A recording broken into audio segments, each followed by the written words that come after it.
ನೀರು. ಈ ಜೀವನದಲ್ಲಿ ಬದುಕೋದಕ್ಕೆ ನೀರು ತುಂಬಾನೇ ಮುಖ್ಯ ಆಗಿರುತ್ತೆ. ಆದ್ರೆ ಈ ನೀರು ನಮಗೆ ಒಂದು ಮುಖ್ಯವಾದ ಪಾಠನೂ ಕಲಿಸುತ್ತೆ. ಬೇಕಾದ್ರೆ ನೀವೇ ನೋಡಿ, ಈ ನೀರು ಯಾವ ದಿಕ್ಕಿನಲ್ಲಿ ಹರಿತಿದೆಯೋ ಅದರ ಹರಿವು ಹೇಗ್ ಬೇಕಾದ್ರೂ ಇರ್ಲಿ, ದಾರಿಯಲ್ಲಿ ಎಷ್ಟೇ ಅಡೆತಡೆಗಳು ಬಂದ್ರೂ ಕೂಡ ಅದರ ಮಧ್ಯದಲ್ಲಿ ಇದರ ದಾರಿಯನ್ನ ಹುಡುಕ್ಬಿಡತ್ತೆ. ನೀರು ತನ್ನ ಹರಿವನ್ನ ನಿಲ್ಲಿಸೋದಿಲ್ಲ, ತನ್ನ ಹರಿವನ್ನ ಮುಂದುವರಿಸ್ತಾ ಇರುತ್ತೆ. ನಮಗೆ ನೀರಿನಿಂದ ಯಾವ ಪಾಠ ಸಿಗುತ್ತೆ ಅಂದ್ರೆ, ಈ ನೀರನ್ನ ನಾವು ನೋಡಿದಾಗ ನಮಗೆ ನಮ್ಮ ಪ್ರತಿಬಿಂಬನೇ ಕಾಣಿಸುತ್ತೆ, ಸ್ಪಷ್ಟವಾಗಿ ಕಾಣಿಸುತ್ತೆ. ಆದ್ರೆ ಪ್ರತಿಬಿಂಬ ಕಾಣಿಸೋದು ನೀರು ಶಾಂತವಾಗಿದ್ದಾಗ, ಸ್ಥಿರವಾಗಿದ್ದಾಗ ಮಾತ್ರ. ಆದ್ರೆ ಈ ನೀರು ಶಾಂತವಾಗಿಲ್ಲ ಅಂದ್ರೆ, ಸ್ಥಿರವಾಗಿಲ್ಲ ಅಂದ್ರೆ ನಮಗೆ ನಮ್ಮ ಪ್ರತಿಬಿಂಬ ಅದರಲ್ಲಿ ಕಾಣುವುದಿಲ್ಲ. ನಮ್ಮ ಮನಸ್ಸಿನ ಜೊತೆನೂ ಇದೇ ಆಗೋದು. ಜೀವನದಲ್ಲಿ ನಮಗೆ ಏನೇ ಸಂಕಷ್ಟ ಬಂದ್ರು, ಒಂದ್ ವೇಳೆ ನಾವು ಶಾಂತ ಮನಸ್ಸಿನಿಂದ, ಸ್ಥಿರ ಮನಸ್ಸಿನಿಂದ ನಿರ್ಧಾರ ತಗೊಂಡ್ರೆ ಆಗ ಎಂಥ ಸಮಾಧಾನಕರ ನಿರ್ಧಾರ ಆಗುತ್ತೆ ಅಂದ್ರೆ ಅದು ನಮ್ಮ ಭವಿಷ್ಯವನ್ನ ಒಂದು ಉತ್ತಮವಾದ ಸ್ಥಾನಕ್ಕೆ ಕರ್ಕೊಂಡು ಹೋಗುತ್ತೆ.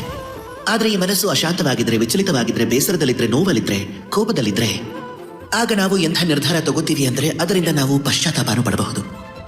ಒಂದು ವೇಳೆ ನೀವು ಕೋಪದಲ್ಲಿದ್ರೆ, ದುಃಖದಲ್ಲಿದ್ರೆ ಆಗ ಎಂಥ ನಿರ್ಧಾರ ತಗೋತೀರಾ ಅಂದ್ರೆ ಅದರಿಂದ ನೀವು ಮುಂದೆ ಹೋಗಿ ಪಶ್ಚಾತ್ತಾಪ ಪಡಬಹುದು. ಈ ಭಾವನೆಗಳಿಂದ ಅಂತೂ ನಾವು ದೂರ ಹೋಗೋಕ್ಕಾಗಲ್ಲ. ಆದ್ರೆ ಈ ಭಾವನೆಗಳು ನಿಮ್ಮ ಮೇಲೆ ಎಂಥ ಪ್ರಭಾವ ಬೀರುತ್ತೆ ಅಂದ್ರೆ ಅದನ್ನ ನಾವು ಸರಿ ಮಾಡ್ಕೋಬಹುದು. ಹೇಗೆ ಅಂದ್ರೆ ನಾವು ಈ ಮನಸ್ಸಿನ ಮೇಲೆ ನಿಯಂತ್ರಣ ಸಾಧಿಸಬೇಕು. ಇದನ್ನೇ ಮಾಡಿ. ನಿಮ್ಮ ಮನಸ್ಸು ಶಾಂತವಾಗಿರೋ ಹಾಗೆ ನೋಡ್ಕೊಳ್ಳಿ.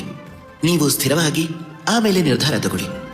ಬನ್ನಿ ನನ್ನ ಜೊತೆ ಪ್ರೀತಿಯಿಂದ ಹೇಳಿ, ರಾಧೆ ರಾಧೆ.